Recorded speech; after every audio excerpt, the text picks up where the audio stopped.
দিনটা ছিল রথের দিন, ৭ তারিখ। তবে আজ ছিল আমার প্রথম আইবুড়ো ভাত জেঠু জেঠির ঘরে। আমার দাদা ফটোগ্রাফি করতে ব্যস্ত। খুব সুন্দর সাজিয়ে দিয়েছিল আমার বৌদি। মেনুতে কিছুই বাদ যায়নি, মটন থেকে ইলিশ ভাপা পর্যন্ত। তবে কেউই আমার ভিডিওতে আসতে চায়নি বাড়ির জামা কাপড় পরে থাকায়। আর এই যে ফটো তোলার কিছু ব্যর্থ প্রচেষ্টা আমার।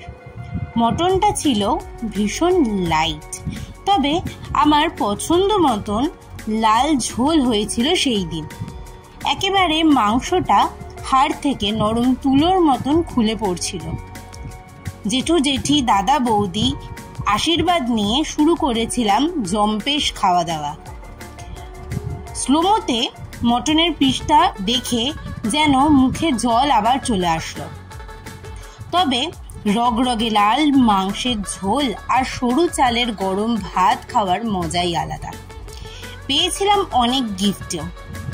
বৌদি দিয়েছিল আমাকে একটা সুন্দর শাড়ি, যার রংটা ছিল ঠিক ময়ূরের রঙের মতন, ডুয়াল টোনের ওপর। আর দাদা দিয়েছিল রোজ গোল্ড কালারের একটা হাত ঘড়ি। বলেছিল এটা যাতে আমি আমার বিয়ের দিন অবশ্যই পরি। সেই দিন খুব এক্সাইটেড ছিলাম, তাই একটু বেশি সেজে নিয়েছিলাম।